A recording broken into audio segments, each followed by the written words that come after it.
अब यहाँ पे ड्यू टू माउथ ब्रीथिंग ये बच्चे की स्टडीज़ पे एंड जो एजुकेशनल बैकग्राउंड होता है बच्चे का, जैसे कि स्लीप भी होता है, साथ ही साथ पढ़ाई का भी स्ट्रेस होता है, इस पर क्या असर पड़ सकता है इसका? ऊपर वाले ने हमको नाक जो है सांस लेने के लिए दिया है और मुंह जो है खाना खाने के लिए।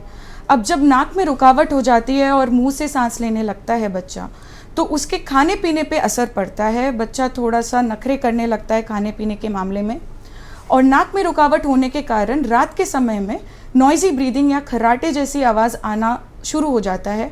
रात के समय में मुंह से सांस लेने की वजह से बार बार सूखी खांसी होना, नींद का टूटना, करवटें बदलते रहना, या इसकी वजह से जो है उठ के बैठ जाना और बिस्तर गीला करना, ये सारे लक्षण भी आप कुछ दिनों में देख सकते हैं।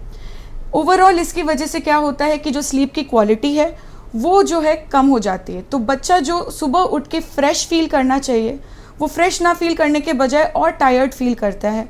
दिन भर उसको इंटरेस्ट नहीं आती, ना पढ़ाई में ना खेलने कूदने में। तो ओवरऑल जो बच्चे का पोटेंशियल है वो थोड़ा सा डाउन होने लगता है जी। तो उस हिसाब से बच्चे की जो स्कोलास्टिक परफॉर्मेंस है उस पर बहुत इम्पैक्ट आ सकता है। अब यहाँ पे जो आपने सिम्टम्स बताए हैं, तो क्या ये रात के टाइम पे पेरेंट्स को भी नोटिस में रखना चाहिए एंड ऑब्जर्व करना चाहिए सो दैट उनको भी पता चले कि ये नॉर्मल नहीं है? जी बिल्कुल, क्योंकि पेरेंट्स जो है बच्चे के साथ सबसे ज़्यादा समय बिताते हैं डेली लाइफ में, इसलिए पेरेंट्स का बहुत ही इम्पॉर्टेंट रोल होता है इन छोटे साइंस को आइडेंटिफाई करना और ये जानना कि कब डॉक्टर के पास कंसल्ट कर सकें।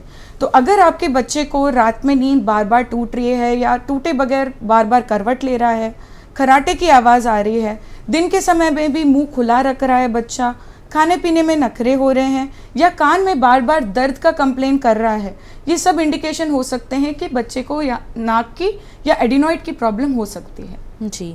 तो अब इन तमाम सिम्टम्स को नज़र रखते हुए क्या पेरेंट्स को ये डिसाइड कैसे करना चाहिए कि किस स्टेज पर या किस सिम्टम पर तुरंत जो है ENT स्पेशलिस्ट को कंसल्ट करना चाहिए? नॉर्मली जो भी ज़ुकाम हम देखते हैं मौसम के बदलाव के वजह से, उसका कोर्स 3 दिन से लेके 1 हफ्ते तक का होता है। अगर इससे लंबा आपके बच्चे में जो है ज़ुकाम का कोर्स चल रहा हो, या मैंने जो भी आपको अभी तक सिम्टम्स बताए हैं इनमें से किसी एक का भी आपके बच्चे ने आपको कंप्लेन किया हो या आपने नोटिस किया हो, तो आप तुरंत ENT सर्जन के पास कंसल्ट कर सकते हैं। फिर हम डिसाइड करेंगे आफ्टर एग्जामिनिंग द चाइल्ड कि प्रॉब्लम एक्चुअल में कहाँ हो रही है, और उस हिसाब से इलाज होगा। जी।